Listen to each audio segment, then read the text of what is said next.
Bien, eh bien, bonjour. Donc c'est une émission de Entre les lignes. Et je reçois Patrice Romain, que j'ai connu il y a bien longtemps déjà, quand il avait publié un livre chez Bourrin Éditeur, qui m'avait fait hurler de rire. C'était dans le fond les mots d'excuse. Il s'appelait comme ça, je crois d'ailleurs. Exactement. J'espère que celui-ci ne va pas vous faire hurler tout court. Et donc, qui était une espèce d'agrégation de mots d'excuses que vous aviez reçus des élèves ou des parents d'élèves pour expliquer pourquoi leur petit chéri n'était pas allé à l'école ce jour-là et tout. Et c'était, je veux dire que c'est un des livres qui m'a le plus fait rire, quoi. C'était, donc, vous avez écrit plusieurs livres, dont celui-là. Et là, le dernier, d'abord, il me fait pas rire, et puis le titre me fait pas rire du tout. Requiem pour l'éducation nationale. Parce que, quelque part, l'éducation nationale, ça a été l'ossature de la France pendant très longtemps. Bien sûr. C'était ça qui faisait souvent la différence avec les autres pays. C'était M. Germain qui trouvait Camus. Il y en a eu des cas célèbres. Hein. Et aujourd'hui, vous êtes en train de dire que cette institution, elle a été brisée, disparue en l'espace de 30 ou 40 ans. On aurait voulu le faire, la briser, qu'on n'aurait pas pu mieux faire, quoi. Alors, la première question que je vais vous poser, c'est vous avez passé toute votre carrière, et vous, à la limite, c'était une vocation. Vous vouliez éduquer. Ah oui. Moi, j'ai eu la vocation au CM2, qu'on appelait... c'est la 7e à l'époque, voilà, c'est ça. La 7e. On appelait la 7e, j'ai eu Moi, j'étais en 7e aussi, j'étais pas en CM2. Moi. Voilà, donc c'était la 7e. Donc j'ai eu un instituteur, hein, puisqu'à l'époque, c'était pas un professeur d'école, c'était un instituteur extraordinaire, qui m'a donné la vocation. Et donc, dès le CM2, vous saviez que vous alliez être enseignant? Ah oui. Donc, mais qu'est-ce qu'il y a de plus beau que s'occuper des enfants? Rien. Je suis d'accord avec vous. Rien. Et c'est parce que justement, j'ai vu une évolution que j'estime néfaste. C'est parce que je ne me reconnais plus du tout dans les valeurs que l'éducation nationale véhicule aujourd'hui que j'ai voulu lancer ce cri d'alerte. Parce que l'éducation nationale m'a tellement donné, m'a tellement apporté en tant qu'élève et puis ensuite en tant qu'enseignant, par l'intermédiaire des élèves que j'avais, que je ne peux pas me taire. Voilà. Vous ne pouvez pas vous taire, donc c'est un... j'imagine que des tas de gens vous ont conseillé de vous taire. Bien sûr, tout au long de ma carrière. Surtout à partir du moment où j'ai été chef d'établissement, oui. Ah oui, donc on vous a dit, vous parlez trop. Ouais, c'est-à-dire, on ne me l'a jamais dit ouvertement, mais... Vous faisiez comprendre qu'un peu de silence serait le bienvenu. Bien sûr. De toute façon, un chef d'établissement, soit il se tait, il dit que tout va bien et il poursuit une carrière normale, soit il met le doigt où ça fait mal, et puis il est placardisé entre guillemets, quoi. Voilà. Si vous voulez bien, on va mener cette conversation. D'abord, on va essayer de traiter comment ça s'est passé dans la pratique, cette espèce de descente aux enfers. Parce que pour un requiem, c'est qu'on est mort, quoi. Donc il y a eu après le requiem, la descente aux enfers ou la montée au paradis. Voilà. Et parti comme c'est parti, ça m'a l'air d'être plutôt une descente aux enfers. Malheureusement, j'espère me tromper. Oui, mais tous. Mais vous savez, c'est comment ça s'est passé? Des anecdotes pour nous expliquer comment vous avez vu ça. En fin de compte, c'est l'histoire de la grenouille. Vous savez, vous mettez une grenouille dans l'eau, elle est très bien, puis on met le feu, puis l'eau tiédit, la grenouille elle dit finalement c'est pas mal. Et puis quand l'eau devient trop chaude et qu'elle veut s'échapper, elle n'a plus la force de s'échapper, c'est trop tard. Là c'est la même chose, c'est-à-dire de lente dégradation. Voilà, de compromis en compromission, de renoncement en renoncement, on en arrive à ça.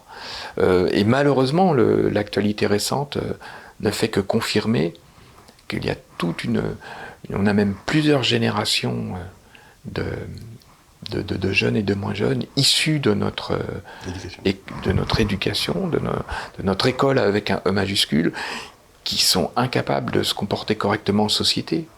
Parce que on confond la bienveillance et la complaisance. C'est-à-dire que moi, à mon époque, j'ai eu des professeurs très bienveillants avec moi. Pourquoi est-ce qu'ils étaient bienveillants? Parce que justement, il me poussait à en faire plus parce qu'il savait que j'étais capable d'en faire plus. Voilà. J'étais feignant, donc il me poussait. C'est ça la bienveillance. Parce que c'est plus facile à la limite de se désintéresser d'un élève.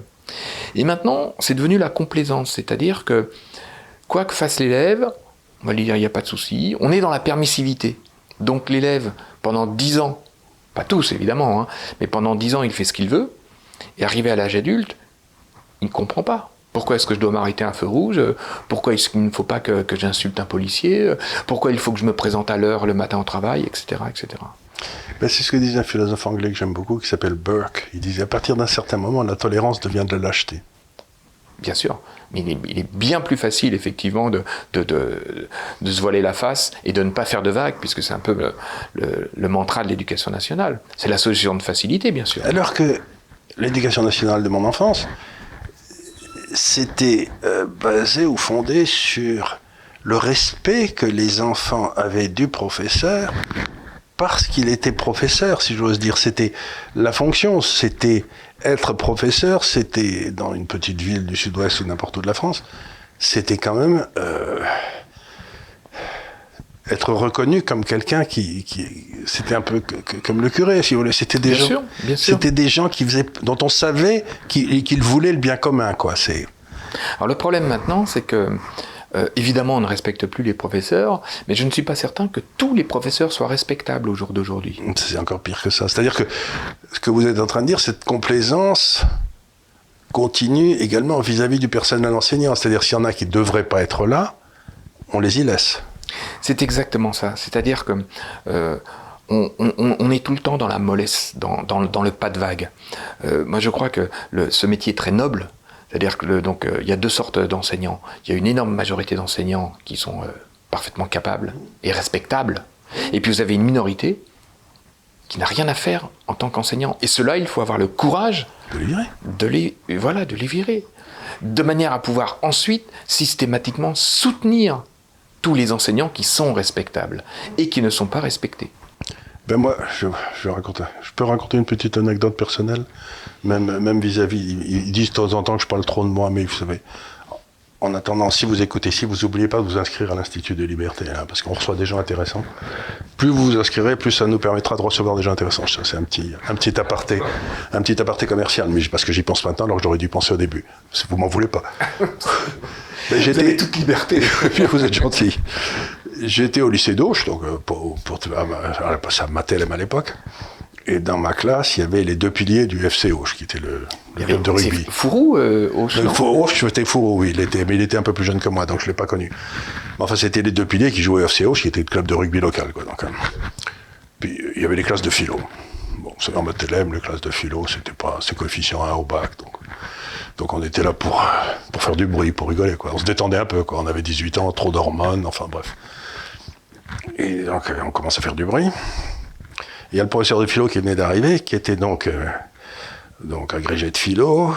Il était ancien commandant de la Légion et copain de Marcel Cerdan. Vous voyez, c'était donc, à l'époque, un boxeur. L'homme au point d'argile. L'homme au point d'argile. Et le professeur nous regarde, et il nous dit, bon, écoutez, tous les trois, là, vous êtes gentils. Je vous attends à la sortie du lycée. Et on n'en parle pas à l'extérieur, mais je vous attends à la sortie du lycée tous les trois. On lui a foutu une paix royale toute l'année, quoi. Il pourrait pas le faire aujourd'hui. Ah non. Vous voyez, dire je vous attends à la sortie du lycée, c'est-à-dire on va se mettre des claques, il pourrait pas. Mais maintenant, c'est le contraire. Vous savez, j'étais 23 ans sapeur-pompier volontaire. Et bien là, justement, il y avait un petit peu cet état d'esprit. C'est-à-dire que quand quelqu'un faisait une boulette, il n'y avait pas des rapports qui montaient plus haut. Pendant une semaine, c'est lui qui nettoyait les toilettes, et puis voilà, ça restait entre nous. Mais maintenant, c'est le contraire à l'éducation nationale. Moi, j'ai l'exemple d'un professeur, excusez-moi, qui s'est fait traiter de fils de pute par un élève dans le couloir. Le professeur a couru après l'élève, l'a attrapé par le bras et l'a sommé de s'excuser. Ensuite, le professeur est venu dans mon bureau, il était tremblant, il avait peur, lui, d'avoir des ennuis. Que l'élève l'insulte, ça, ce n'est pas grave, c'est un petit, il faut être compréhensif, mais qu'un adulte ose se rebeller, il avait peur que la famille porte plainte et que ça lui porte tort. Ouais, c'est terrible, parce que les valeurs sont complètement inversées maintenant. C'est-à-dire que les valeurs, donc ce dont souffre l'école, mais pas simplement l'école, c'est le refus de l'autorité, quoi. Ah oui. Et ça, ce n'est pas la faute des professeurs. Non. Parce que les professeurs, la plupart sont là justement parce qu'ils ont la vocation, ils ont envie de transmettre des connaissances, ils aiment leur métier, ils voudraient pouvoir transmettre. Ils aiment les enfants. Évidemment, ils aiment les enfants. Qu'est-ce qu'il y a de plus beau que d'apprendre quelque chose à un enfant et de voir ses yeux s'illuminer. Voilà. Il n'y a rien de mieux. C'est exactement ça. Mais ensuite, à tout niveau de hiérarchie, on bloque. Pas de vague, pas de vague, pas de vague. Et là, donc, l'éducation nationale s'est écroulée par un refus, dans le fond, d'éduquer les enfants. On voulait bien faire des garderies, mais on ne voulait pas les éduquer.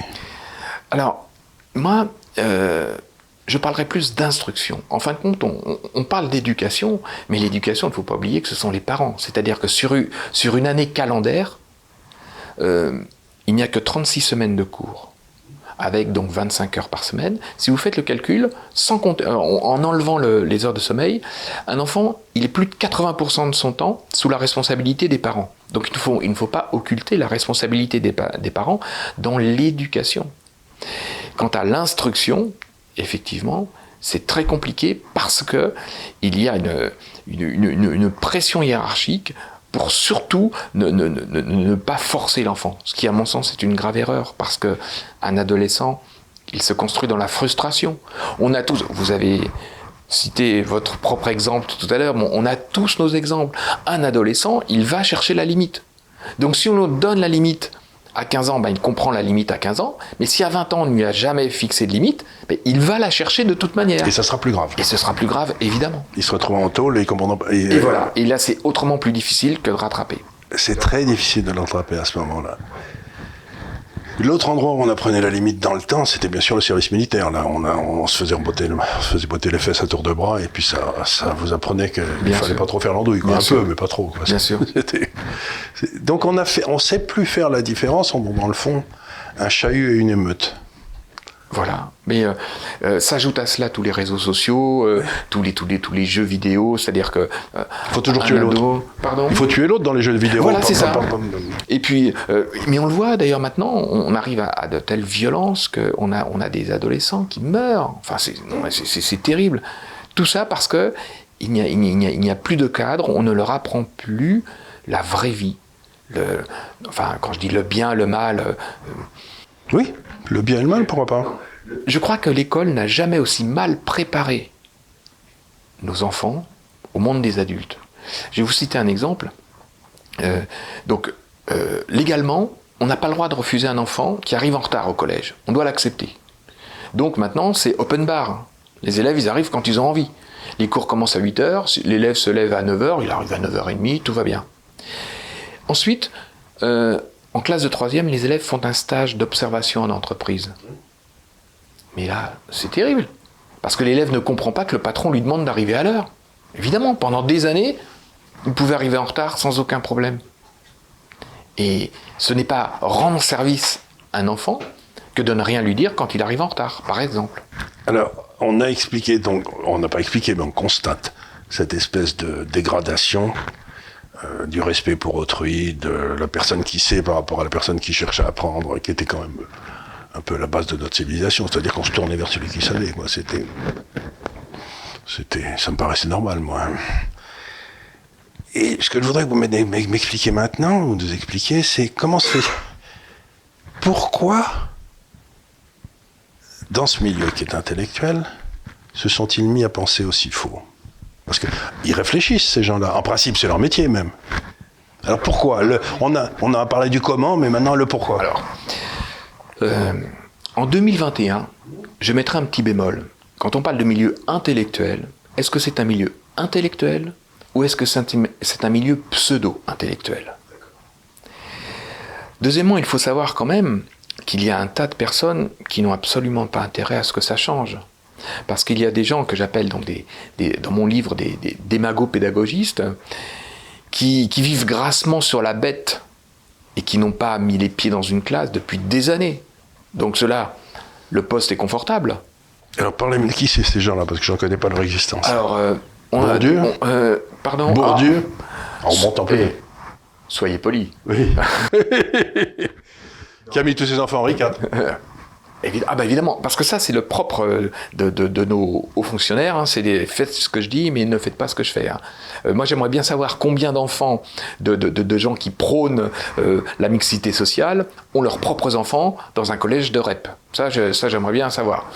Je pense connaître la réponse. Normalement sur la France, si on est sur les doigts de plus d'une main, c'est déjà pas mal. Hein. Bon, donc il y a une immense hypocrisie. Bien évidemment, évidemment. Et puis, officiellement, c'est très mal vu. Il y a un tas de valeurs. Si on parle des valeurs de rigueur, de ponctualité, de sérieux, etc., en fin de compte, c'est mal vu. Mais si vous discutez avec les professeurs un par un, ou même avec les inspecteurs, j'ai fait un livre là-dessus, les inspecteurs, tous ces inspecteurs qui prônent justement on va dire la permissivité, les inspecteurs qui reprochent à des professeurs, par exemple, d'étudier Victor Hugo en 3e. Non mais vous vous rendez compte, Victor Hugo quand même, hein, le plus grand écrivain français, il ne faut pas l'étudier en 3e parce qu'il y a trop de vocabulaire. Donc, vous voyez comme à chaque fois on descend les exigences. Mais tous ces gens-là, une fois dans mon bureau, ils tiennent un tout autre langage. Moi, j'ai une inspectrice qui m'a dit « Ah oui, moi je suis contre les classes européennes parce que ce sont des classes d'élite, mais j'ai mis ma fille dans le privé pour qu'elle intègre une classe européenne. » C'est-à-dire que tous ces gens-là sont schizophrènes. Ils ont côté pile, grandes idées, côté face, eh ben, je mets mes enfants à l'endroit où je sais qu'effectivement ils seront bien encadrés et qu'ils apprendront des connaissances et non pas des compétences. Ce qui veut dire que quand j'étais jeune, comme on en a discuté un petit peu dans le fond ce qu'on avait, c'est que dans les petites villes, le lycée c'était le lieu d'excellence et l'école libre c'était un peu l'endroit où les enfants de la bourgeoisie qui n'étaient pas aussi doués que ceux qui étaient au lycée, quoi, si j'ose dire. Maintenant c'est plus le cas. C'est ce qui est dramatique à mon sens. C'est-à-dire qu'effectivement... Ça doit vous crever le cœur. Ah oui. Mais c'est une des raisons qui m'ont fait écrire ce livre, parce que je dois tellement à l'école laïque, publique, à l'école de la République, je lui en suis tellement reconnaissant que j'espère que ce livre va aider justement à faire prendre conscience aux gens qu'il faut arrêter la déliquescence de notre éducation nationale. Et effectivement, ça fout en l'air de la nation. En plus, ça fout en l'air une nation. Ah bah évidemment, mais de toute façon... Si on n'apprend plus aux enfants pourquoi il est admirable d'être français, pourquoi ils ont de la chance, comment vous voulez qu'on soit une nation? Voilà, mais vous pas mieux. Je ne peux pas dire mieux. Je dis, mais ça me laisse complètement abasourdi parce que, je me suis toujours intéressé. J'ai été un cancre pas croyable pendant des années. Parce que j'étais chez les Jésuites à Amiens, là où vient le président de la République actuelle. J'étais un cancre pas possible parce que je crois que je m'ennuyais beaucoup. Bon, je commençais à devenir un élève à peu près normal quand je suis arrivé à l'université. Et là, ça m'a beaucoup intéressé. Mais tout en m'ennuyant, dans ces années-là, j'apprenais plein de choses. Évidemment. Alors que de nos jours, et c'est ce qui est terrible. Moi, j'ai vécu toute ma jeunesse en Seine-Saint-Denis. Ah bah oui, vous avez dû voir quelques changements, là. Ah, un petit peu. Ce que je veux dire, c'est que je suis issu d'une famille très modeste, et c'est grâce à l'école publique que j'ai pu emprunter l'escalier social. J'aime pas le terme d'ascenseur, je trouve que c'est trop rapide. Et aujourd'hui, c'est ce qui me désole, l'éducation nationale met beaucoup de moyens pour les élèves en difficulté. Et ça, évidemment, il en faut. Elle met aussi beaucoup de moyens sur ceux qui lui crachent dessus. Et ça m'embête un petit peu plus.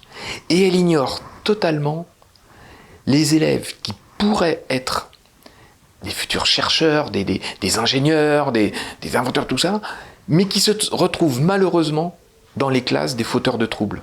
Ceux-là, actuellement, n'ont plus la possibilité d'étudier correctement. Et ça, c'est la France elle-même qui se tire une balle dans le pied. Parce que ces gens-là, ces potentiels futurs dirigeants ne seront jamais dirigeants.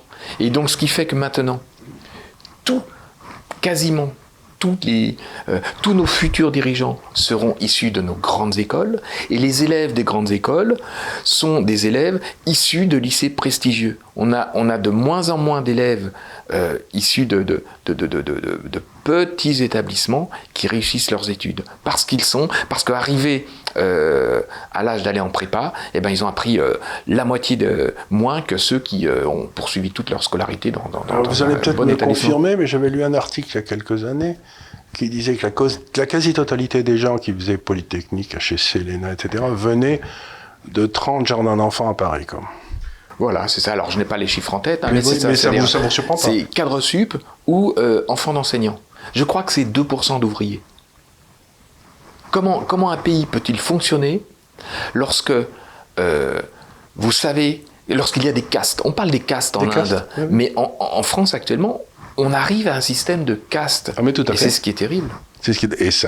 C'est ça dont crève notre démocratie, parce que cette caste dirigeante s'est organisée pour ne plus jamais perdre le pouvoir en tant que caste dirigeante. C'est-à-dire qu'ils ont dit, toi tu seras à gauche, toi tu seras à droite, et comme ça, c'est toujours la caste qui est au pouvoir.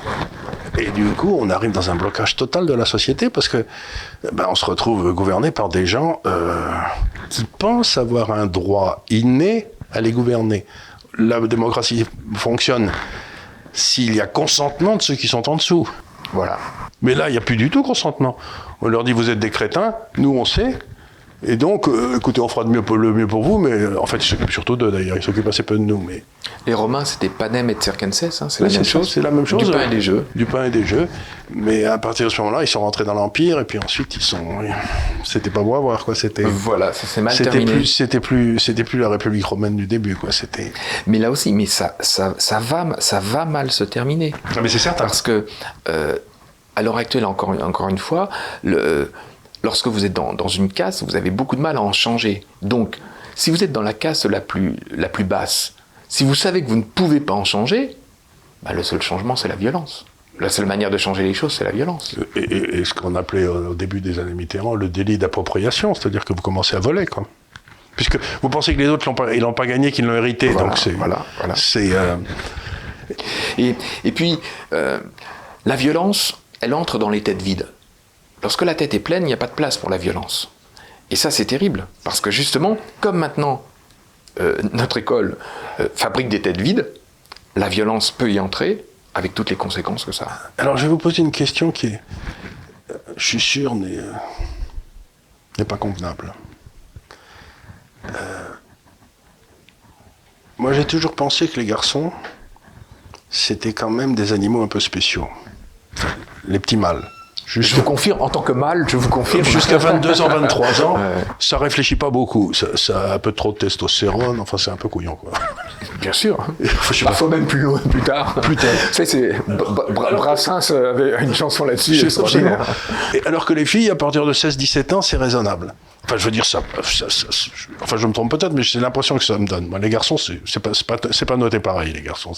D'ailleurs, c'est pas par hasard. Encore que ça évolue aussi du côté des filles. Ça évolue, c'est possible. Donc la question que je pose, c'est est-il bien raisonnable de mettre dans les mêmes classes des garçons et des filles? Parce que dans mon époque, ça n'existait pas. Il y avait les garçons d'un côté et les filles de l'autre. Parce que maintenant, les garçons sont tellement ratatinés par les filles d'entre 16 et 20 ans qu'ils perdent confiance, les pauvres, non? Non. Vous ne croyez pas ça? Ah non. Heureusement qu'on est... Mais moi, j'ai d'excellents souvenirs de mes années de primaire entre garçons. Non, mais c'est très bien. Alors bien sûr qu'il faut, surtout en 2021, bien sûr qu'il faut mixer les classes.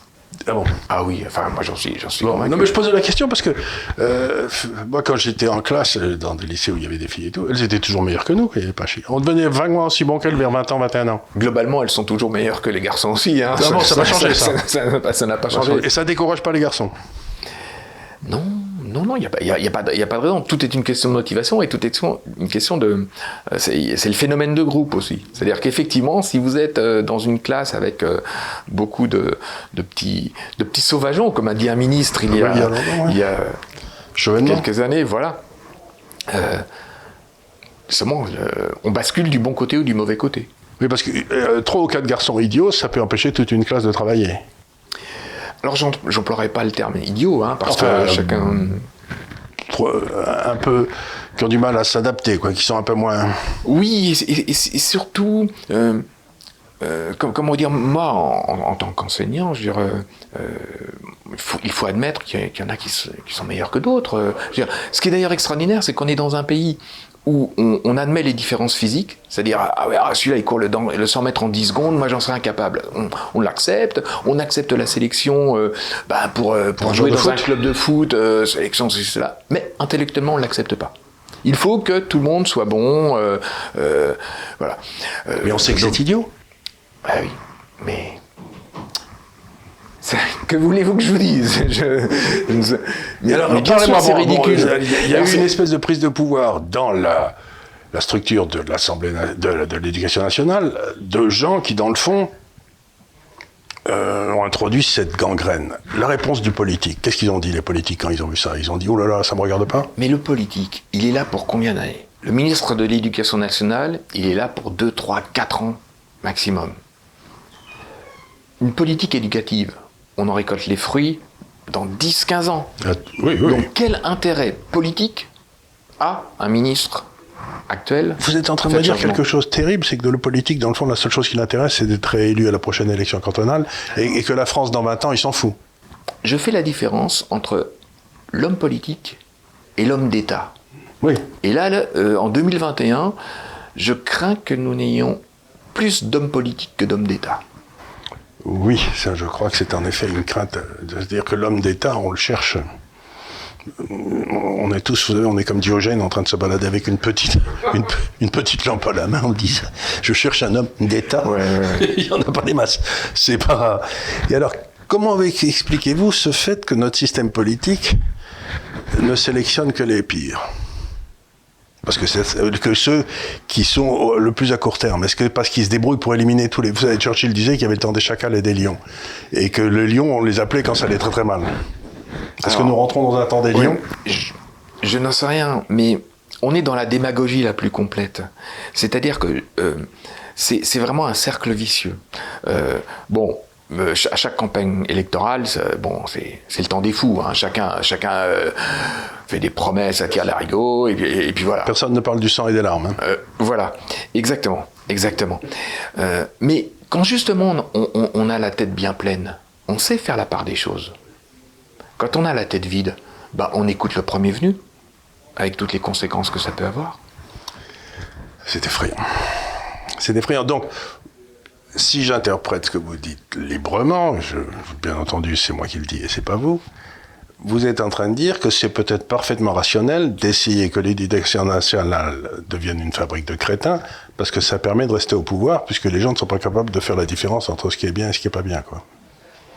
Est-ce que vous croyez que c'est volontaire, cette déesse? Je ne sais pas. Je crois que c'est une question de dogme. Il y a des pédagogistes qui ont pris le pouvoir et qui entre autres, et qui sont convaincus d'avoir raison. Moi, vous savez, quand j'étais à l'école normale, je vous promets une anecdote véridique. J'avais un cours de motricité, hein, c'est pas PS, hein, c'était motricité ou psychomotricité. Et à un moment donné, le professeur me dit allez chercher un référentiel bondissant. Mais vraiment, on me l'a dit. Oui, il y a tout ce langage au lieu du ballon. Aller chercher un ballon, j'aurais trouvé. Un référentiel bondissant, sur le coup, je n'ai pas trouvé. Il y a un coup pour nager aussi, ou la piscine. C'est traverser un milieu liquide, en équilibre horizontal. Enfin, c'est nager, voilà, c'est ça. Voilà. Donc, il y a des gens qui ont trouvé un créneau, à mon sens, c'est mon interprétation, hein, qui ont trouvé un créneau, encore une fois, qui vivent grassement de ce créneau. On publie des livres, on est chargé de mission, on a un salaire de cadre supérieur. Évidemment, on ne met pas les pieds devant les élèves. Évidemment. On n'aime pas tellement l'éducation non plus. Non, parce que du haut de sa grandeur, on considère qu'effectivement... c'est pour les autres, c'est pour les petits. Voilà. C'est ça, c'est effrayant. Et à mon sens, ça a fait beaucoup de mal. Mais vous savez, je crois que ça correspond à quelque chose...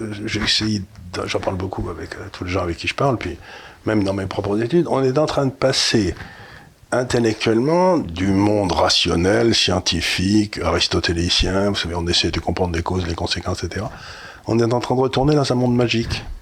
C'est-à-dire que la pensée magique est en train de refaire surface partout. Par exemple, l'individu qui était la base de notre société s'est fondée sur la victoire de l'individu sur la tribu. Ben maintenant, on est en train de nous expliquer que la tribu a raison et que l'individu a tort. Si vous êtes noir et que vous pouvez me mettre à penser comme un blanc, tout le monde vous dit, t'es un oncle Tom, quoi. Mais donc, on nous définit par la couleur de notre peau, de nos yeux, la taille de nos pieds, enfin, j'en sais rien. C'est vrai. Et pour moi, c'est un recul incompréhensible parce que c'était à ça que c'était attaché l'éducation. C'est aller chercher le meilleur chez chacun d'entre nous. On était tous dans le même creuset. Oui, et on savait tous que l'écho, si j'ose dire, si on pisse en l'air, ça vous retombait dessus, quoi. Voilà. Tandis que maintenant, non. La nature est méchante. Cela dit, c'est sociétal. Mais ça se trouve partout. L'éducation nationale n'est que le reflet de notre société. Et ça se voit dans tous les pays du monde. Oui. Ça se voit, vous voyez ça aux États-Unis, vous voyez ça en Angleterre. Voilà. Donc c'est un phénomène d'âge. On est dans une espèce de... l'ère du Verseau, j'en sais rien, moi je suis pas... Je ne sais pas, mais... Et vous avez eu cette sensation qu'on repassait dans une société magique? Ah oui, mais je vous dis, encore une fois, c'est une lente évolution et qui donne l'impression d'être inéluctable. Ce qui est terrible, c'est que donc depuis que ce livre est sorti, je reçois un tas de témoignages, notamment de professeurs, des parents des professeurs. Il y a une souffrance terrible. Moi, je reçois des mails, j'ai les larmes aux yeux. Les gens souffrent parce que la majorité des gens, ils savent très bien qu'il y a un énorme malaise dans l'éducation nationale. Il y a un énorme malaise en France, surtout. Et plus globalement en France. Mais moi, je parle de ce que je connais. Vous mettez à part ceux qui ont une doctrine et qui n'en changeront jamais. Les idéologues. Voilà, les idéologues. Il y a des millions de parents, de professeurs et d'élèves qui vivent mal leur période scolaire. Alors, ou leur métier quand il s'agit de professeurs. Donc, je ne comprends pas pourquoi, effectivement, on ne met pas les pieds dans le plat. Je ne comprends pas pourquoi le ministre... Pardon. Non, allez-y. Je ne comprends pas pourquoi le ministre continue à écouter ses courtisans qui lui disent « tout va bien », qui lui fournissent des chiffres pipotés. Je ne comprends pas pourquoi le ministre ne demande pas un audit indépendant de l'éducation nationale. Parce qu'à l'éducation nationale, on s'auto-évalue. C'est quelqu'un d'éducation nationale qui évalue l'éducation nationale. Et il dit que tout va bien. C'est comme l'armée française en 40. Quoi. On avait la meilleure armée du monde en 40. Il faut s'en souvenir. Voilà, ou la ligne Maginot et compagnie, bref. Et donc, un audit indépendant, on met tout sur la table, et là, on va se rendre compte que c'est catastrophique, et puis ensuite, on réunit tout le monde, et on travaille, et on fait quelque chose. Parce que c'est une question de vie ou mort. Moi, je suis très pessimiste, et pourtant, mes livres précédents en témoignent, je suis plutôt d'un naturel gay. Ouais, voilà. Alors, imaginez-vous que les Suédois, j'ai de la famille en Suède, ont connu ça en 92 où la société a fait faillite. Ils avaient une organisation pyramidale de l'éducation suédoise qui était un énorme monstre. Et alors, ils ont posé 3 questions à la population, parce qu'ils aiment beaucoup le consensus, les Suédois. Ils se mettent, ils se discutent, et puis finalement, ils ont la première question qu'ils ont posée, c'est est-ce que vous êtes d'accord que pour tous les enfants aient une bonne éducation? Tout le monde a dit ouais. Est-ce que vous êtes d'accord pour que ce soit payé par les impôts? Tout le monde a dit bien sûr. Troisième question, est-ce que vous êtes d'accord pour que ce soit fait par des fonctionnaires? Non. Et donc, ce qu'ils ont fait, c'est qu'ils ont donné à chaque famille un ticket d'éducation à présenter à l'école de leur choix.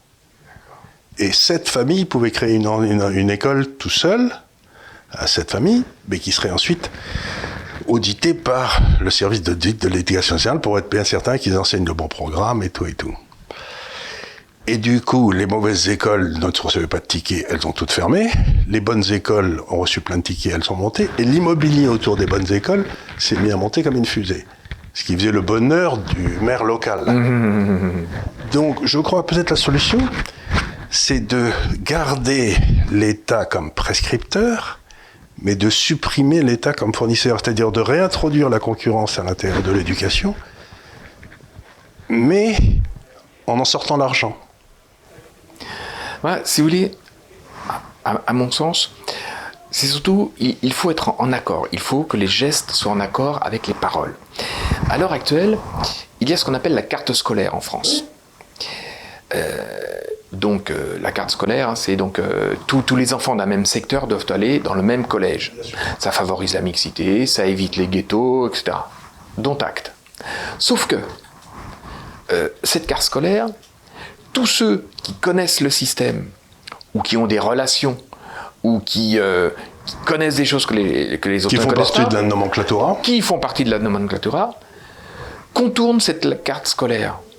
Donc, du coup, c'est profondément injuste, parce que le petit qui est sérieux, qui ne cherche qu'une chose, c'est travailler, bah lui, si les parents n'ont pas les codes, comme on dit, il sera dans cet établissement, dans l'établissement honni par tout le monde. Et c'est injuste. Mais c'est complètement injuste. C'est pour ça que moi je crois que la solution, encore une fois, c'est de retourner à la liberté, mais sans réintroduire l'argent. Parce que l'alternative, c'est ce qu'on voit un petit peu, c'est que les gens qui peuvent se payer des très bonnes écoles pour leurs enfants, se payent des très bonnes écoles pour leurs enfants dans le système privé, mais c'est injuste pour ceux qui... Donc ce qu'il faut, c'est que il faut redonner aux parents la possibilité d'utiliser l'argent des impôts qu'ils payent eux-mêmes, sans passer par un vote de l'Assemblée nationale, pour l'éducation de leurs enfants. Vous voyez ce que je veux dire ? C'est-à-dire, dans le fond, c'est le pognon de la collectivité qui a été fait pour les enfants. Il n'y a aucune raison que ce soit fait par des fonctionnaires de l'éducation nationale qui ont leur agenda à eux. Il faut le rendre à la personne qui est la plus proche de l'enfant, c'est-à-dire ses parents. Enfin, je ne sais pas si le système suédois peut être adapté au système français. Hein. Je crois qu'ils sont 8 millions en Suède, je crois, non ? Oui, ils sont 8 ou 9 millions, mais c'est vrai, ils sont dans 2-3 grandes villes. Hein. Ils sont à Stockholm, ils sont à Göteborg et ils sont à Malmö. Donc il y a 3 villes. Mais, et une ville universitaire. Vous savez, ce n'est pas une question de moyens. Vous avez parlé d'argent. Non, c'est pas une question de moyens. Parce que l'éducation nationale a des moyens. Oui. Et vous savez, mais il y en a une partie importante qui est bouffée par l'éducation nationale elle-même. Voilà. Mais vous avez... les chiffres officiels sur le site du ministère de l'Éducation nationale, vous avez un professeur pour un peu moins de 14 élèves. Allez demander à tous les professeurs qui sont face à des classes de 30 ou 35 ce qu'ils en pensent. C'est qu'on a un tas de personnes, beaucoup de chargés de mission, etc., qui sont payés pour des tâches pas forcément indispensables. Je vais vous donner un exemple. Il y a ce qu'on appelle des classes relais dans l'éducation nationale. Lorsque vous avez un élève en collège qui est insupportable, les professeurs n'en peuvent plus, on le met 1, 2 ou 3 semaines dans cette classe relais. Dans cette classe relais, vous avez 4 adultes qui s'occupent de l'élève. Ils sont un petit groupe de 5 ou 6 élèves, donc 4 adultes pour 5 ou 6 élèves. Et puis, on leur fait faire diverses activités, on les fait réfléchir sur l'objectif de l'école, etc., etc. Et puis ensuite, au bout de 3 semaines, il revient dans le collège. En 15 ans, pas un élève que j'ai envoyé en classe relais n'est revenu et s'est calmé. C'est-à-dire que ce dispositif est un échec total. Et on le maintient. Et on le maintient. Ce n'est pas audité. Parce que je pense qu'il serait politiquement incorrect de dire « Ah ben, on va retirer des moyens pour les élèves en difficulté ». Vous comprenez ce que je veux dire ? C'est un langage général. C'est-à-dire que ce qui compte, ça n'est pas le résultat, c'est la déclaration d'intention. Exactement, exactement. Mais une entreprise qui est gérée comme ça fait faillite en 5 minutes. Évidemment, mais comme je le dis dans mon livre, si la gestion humaine et financière de l'éducation nationale, il n'y a pas une entreprise privée qui tiendrait. Même si l'éducation nationale ne doit pas se gérer comme une entreprise. Elle ne doit pas être gérée comme une entreprise, c'est pas une raison pour gaspiller le pognon. Voilà, c'est exactement ça. Il y a des millions. À chaque réforme, on nous envoie de l'argent pour acheter des manuels scolaires qui vont tenir 2 ou 3 ans, puisqu'ensuite on va changer de réforme. C'est incroyable. Moi, un jour, il y a quelques années, dans mon collège, j'ai reçu 40 000 euros de subvention du rectorat. 40 000 euros. Je n'avais rien demandé. C'était pour acheter les nouveaux manuels de la nouvelle réforme, qui est enterrée depuis, hein, évidemment. Il y a un gaspillage éhonté. Et en termes humains aussi. C'est pour ça que j'ai reçu ici un professeur de médecine qui était aussi le docteur. Il me parlait des hôpitaux, de la façon dont les hôpitaux se géraient. C'était exactement la même histoire. C'est-à-dire que vous avez des gars qui sont là, et je crois qu'aujourd'hui, il y a beaucoup moins de médecins et de personnel soignant dans les hôpitaux français qu'il n'y a de personnel administratif. Et les personnels administratifs, ils ont une capacité. Et le docteur me disait, dans le fond, le but de tous ces gars-là, c'est que dans les hôpitaux, il n'y ait plus ni malade, ni docteur, et qu'il n'y ait que du personnel administratif. Mais ce que vous êtes en train de dire, c'est que dans le fond, ce serait bien des écoles où il n'y aurait ni enfants, ni... En gros, voilà. Et l'éducation nationale pourrait se livrer à toutes les expériences qu'elle veut, tout le monde s'en foutrait, quoi. Donc ils oublient complètement la fin, qui est leur but. Alors, il ignore pas complètement parce que donc l'objectif, c'est d'avoir de prouver que l'éducation nationale est en bon état, donc que l'éducation nationale fabrique des élèves qui ont de bons résultats. Donc, on nous demande systématiquement de tricher. D'augmenter les notes. Ah bah évidemment. Par exemple, le brevet. Alors, je ne parle pas du bac parce que moi, je n'ai pas été en lycée, mais j'émets la forte hypothèse que c'est la même chose pour le bac. Hein. C'est certain. Là, pour le brevet, par exemple, vous avez donc une épreuve de contrôle continu et puis le contrôle final. Alors, le contrôle final, on briefe bien les professeurs avant, les correcteurs, on leur dit attention, la note totale ne doit pas être l'addition de toutes les notes intermédiaires, il faut tenir compte de l'idée générale, sous-entendu donc allez-y, mettez des points, et la note continue. On nous incite à remonter systématiquement. Moi, ma hiérarchie m'a reproché, les professeurs de mon collège ne surnotaient les élèves que de 5%. Et la moyenne du département, c'était 14%. Et donc, comme mes professeurs ne surnotaient que de 5%, on avait de moins bons résultats au brevet. Moi, ma hiérarchie m'a demandé justement que je demande aux professeurs de surnoter bien plus pour atteindre les 85% de réussite au brevet, qui ne veulent rien dire. Ben, vous savez, j'ai deux petites filles qui viennent de passer leur bac. Il y en a une qui était reçue à l'Imperial College à Londres, qui est une des meilleures universités du monde, etc. Ben, il y a 30 ans, vous pouviez envisager d'aller à l'Imperial College à Londres si vous aviez mention assez bien au bac. Maintenant, c'est très bien. Maintenant, c'est très bien. Bien sûr. Avec plus de 19,5. Mais bien sûr. Parce donc que celui qui a mention assez bien, c'est pochette de surprise. Celui qui a mention très bien, là, ça veut dire quelque chose. Ça veut dire quelque chose. Ouais, donc, c'est un signe de l'effondrement, quoi. Évidemment. C'est très curieux. La fin, c'est d'avoir des étudiants intelligents qui peuvent réfléchir par eux-mêmes. Et comme souvent, c'était les étudiants qui avaient des bonnes notes, on s'est dit, si on met des bonnes notes à tout le monde, ça veut dire qu'ils seront tous intelligents. Ben non, c'est un peu ça. Mais non, c'est pas comme ça que ça marche. Vous savez, actuellement, il y a 28% des étudiants qui obtiennent leur licence en 3 ans. 28%. Donc, il y en a 1 sur 4 qui suit un cursus normal. Alors, on ne se pose pas la question de savoir comment ça se fait qu'il y en a 3/4 qui n'y arrivent pas. On se pose la question, comment baisser le niveau des licences pour faire en sorte qu'il y en ait 50. Mais sans réfléchir au problème qu'il y a passé d'amphithéâtre s'il y en avait 50 pour la 2e année. C'est ça le problème. Mais alors, ce qui est extraordinaire aussi, c'est que... alors, je ne parle pas pour médecine, parce que médecine, la médecine, c'est sévère. Mais ceux qui prônent justement les diplômes dans les pochettes surprises, puis vous savez, en cours d'acquisition, etc., quand ils vont se faire opérer de leur prostate, alors là, ils voudront pas que... Ah non, ils voudront avoir un vrai professeur. Voilà. Et grâce à Dieu, ils auront les connaissances.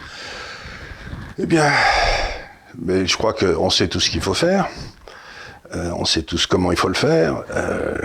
Mais le problème, c'est que non, on ne sait pas tous. Et c'est ce qui est injuste. C'est-à-dire que ceux qui réfléchissent et qui connaissent un peu le système savent ce qu'il faut faire. Mais on ne leur demande jamais leur avis.